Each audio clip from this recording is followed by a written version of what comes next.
Hi everyone. So this video is going to be in two parts, and if you're watching it based on what my title is, then stay tuned because I'll be coming up to that. The first part is really just to give an update on the situation, which is that Brendan Kavanagh has been performing again in St Pancras Station. It's great to see that he's back. It's great to see that artistic freedom has prevailed in that sense, given the context of what happened. No, I don't think he'll mind me mentioning it, but one of my subscribers, Paul Wally, credit to him because he helped to provide those Winnie the Pooh bears that Mr. Kavanagh has subsequently used. If you don't get the reference, basically, it's kind of been a viral thing now for CCP critics to use Winnie the Pooh because about 10 years ago, during the time of the 2014 Hong Kong demonstrations, it was kind of pointed out that Xi Jinping had a passing resemblance to the character Winnie the Pooh. There was a photo of him walking alongside Obama, and it was a humorous piece of satire. That's completely legitimate. Satire has always been used to mock politicians. I know they're not used to it in an authoritarian state, but that's always been used. So Winnie the Pooh, the mighty Chinese Communist Party is threatened by a fictional bear. I think it's hilarious, and I think it's great to use that sort of thing because, I mean, what can they say really? It's not. There's nothing they can do to stop that. So I think that's wonderful. Um, and I think Brendan Kavanagh should play really loud pro Hong Kong, pro Taiwan songs. Um, because there's nothing in that context that they can honestly claim as racist, which is one of the things that they use. So I think that would be a really good rebuke to them.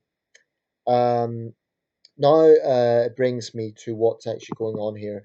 Instead of showing some humility and just letting this rest, um, you know, Brendan Kavanagh himself has offered an olive branch. They've refused. Instead, they have doubled down and they continue lying about him. Um, Particularly the younger woman who has the Chinese name Meng Ying Liu. She's now claiming that she wants to show their point of view and that he grabbed their flag. And as an overseas Chinese, she has to, protect it. What a great little wolf warrior she obviously is. But here's the thing: the original video, so long as it is still up, we can see what happened. He is incredibly calm throughout the whole thing. He never gets aggressive, despite the thuggish behavior of Newton Lang, yelling at his face. I actually think Mr. Kavanagh should have turned it around and said to the police that this young man threatening me. I think he should have done that. But everyone could see what happened, and maybe that's why you're demanding that it be taken down.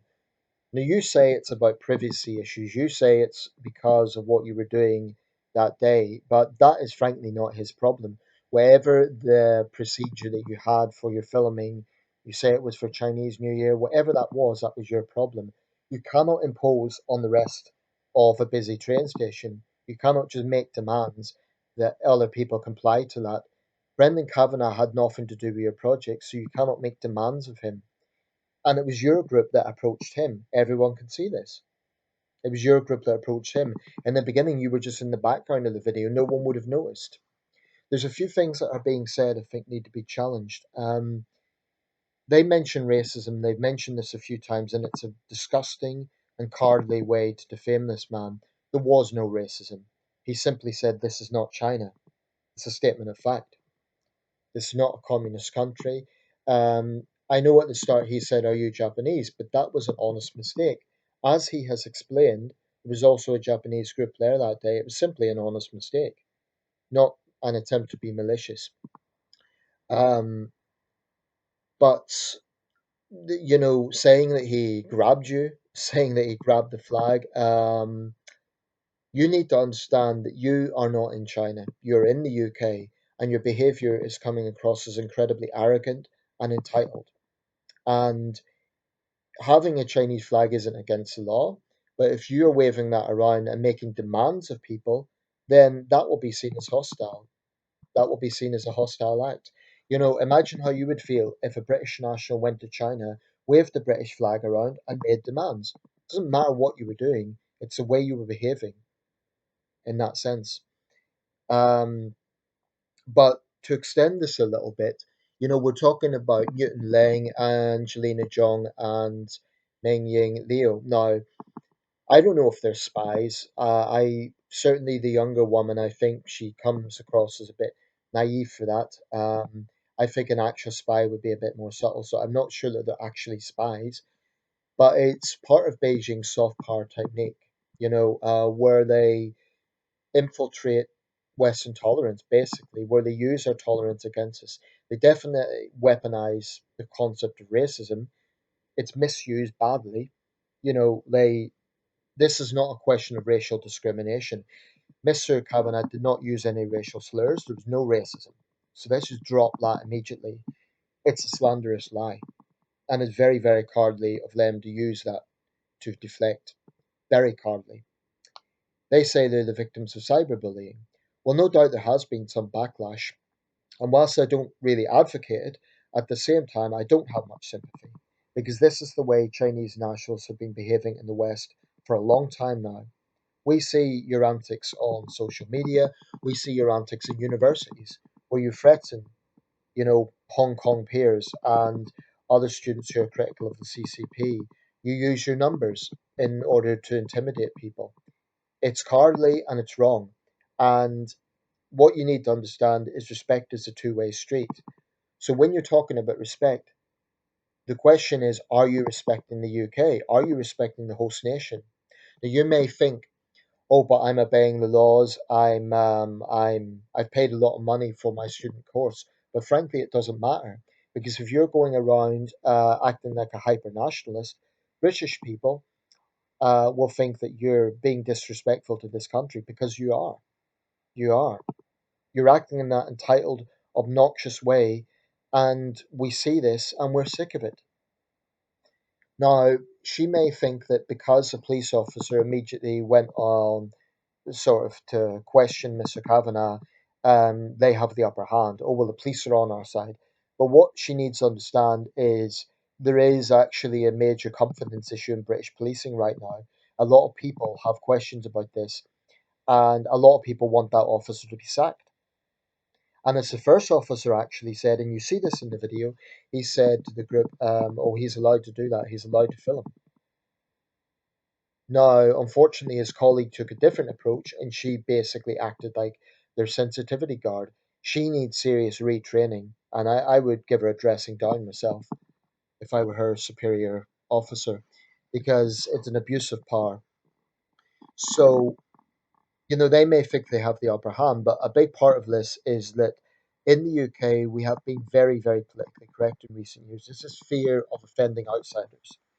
Um, and a lot of British people are tired of this because we see it. We see what's happening. But this isn't just between Britain and China. We see this antics.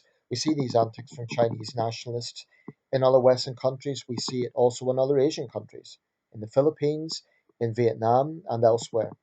So my message to Chinese nationals in the UK: I'm not against you, and this is not an anti-Chinese video. It is, however, a video that is insisting that we have respect when you're in this country and insisting that you show some humility and accept that you're in the wrong if you're pushing that sort of hyper nationalistic, aggressive behavior because we're sick of it. I think the government should get tougher. I think if you behave that way, you should lose your visa, to put it bluntly. Um, you have a right here. You've paid a lot of money for your student fees. You have a right to the same legal rights as everyone else. You have freedom of speech. But if you use that freedom of speech, if you're going to act like a hyper nationalist, then don't expect people to be okay with it. That is disrespectful to the host nation. You may think you're being honorable and you're defending the Chinese flag. You're just looking like fools. You're just looking like aggressive nationalists. So show some humility. Stop waving the flag around all the time. Stop using it as a way to claim that you're victims of racism because you're not. I know during the pandemic there was, which the Chinese Communist Party tried to hide from the world, but I know that there was some backlash, there was some anti-Asian racism. I condemned it at the time and I still do. So if you have a Chinese national who gets some racist abuse for no reason, that's wrong. I'll condemn that.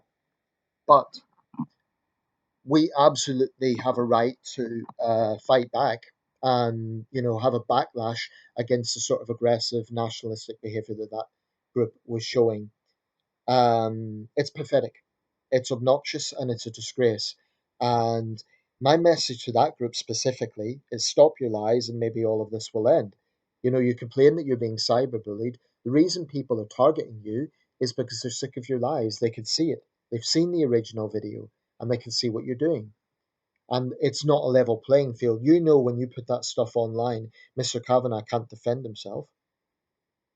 Meng Yang Liu, you say that you're just showing your side of the story. Well, what about his side? Does he have a voice in China? No, he doesn't. Whereas in Britain, you think you could do whatever you want. So you're not a victim. Take away those crocodile princess tears, show some humility, and accept that you're in the wrong. Because what you're doing to this man is a disgrace, and everyone can see it. Um, you're not being an asset to your country. You're making fools of yourselves. So I think if there is any espionage involved here, and we don't know that for a fact, certainly they have CCP connections, but they've messed up. That may indeed be the reason they want the video removed, because they have brought themselves to the center of attention. So it may well be that their superiors are actually fuming with them right now, and they've maybe told them to lobby to get it taken down. But if YouTube does that, it would be a disgrace. It would be a flagrant attack on freedom of our artistic expression, and it would be caving into bullies, because they are the bullies in this situation, not Mr. Kavanagh, who has offered an olive branch. I think he's been completely reasonable throughout this. Now I'm going to wrap this up, but put simply, again, I've nothing against Chinese citizens. I've worked with Chinese students. If you're in Britain and you're obeying the laws and you're respecting the country, that's fine. Just have a good time. Good luck with your studies, but do not behave in that hyper nationalistic way. That is what we're sick of. You can be proud of China, but don't force it in other people's faces. Don't impose CCP authoritarianism in the UK, because we will never tolerate that. The British people will never tolerate that. We do not want your hyper controlling behavior in this country. Goodness knows we have enough of our own in other areas. Not to make a comparison, because there's huge differences, but we are tired of this behavior. So if you're going to come to the UK and behave like that, fuck you. That's my message to Newton Lang, Angelina Jong, Meng Ying Liu, and the rest of that group. Fuck you. How dare you behave that way? And how dare you now distort it and lie about it and try to defame this man? Instead of losing face, or instead of trying to save face, I should say, show some humility. All of this could end if you just let it rest. I mean, I would say you should upload a video and apologize to him and say the whole thing was a misunderstanding. But I know that you don't have the humility to do that. I know you're too arrogant to do that. So what I'm left with is saying that whatever backlash you get, it's entirely your own fault. I personally think you should lose your visas because of the way you've behaved, but that's not going to happen. So long as you are in the UK, you damn well respect this country, and that goes for anyone, not just Chinese nationals, anyone who comes to this country. You know, I hold the same standards. British tourists who behave badly abroad, I always condemn that. I always respect other countries when I travel abroad, and I expect the same courtesy of people coming here. But I'm not naive. Not everyone has that attitude. Some people go around in an entitled way. But this group is, they're from wealthy backgrounds. They're basically spoiled rich kids. That's what they are. And they're acting in such an entitled way. It's really obnoxious. So they need to understand that we see what they're doing and we're not okay with it. So I'm putting this video out there just for more balance, just to be on the side of reason. And guess what, by the way? British people can be patriotic too. And we do not accept our country being disrespected in that way. Um, you know, Hostile foreign nationals thinking they can impose authoritarian ideologies onto this country. We don't take kindly to that.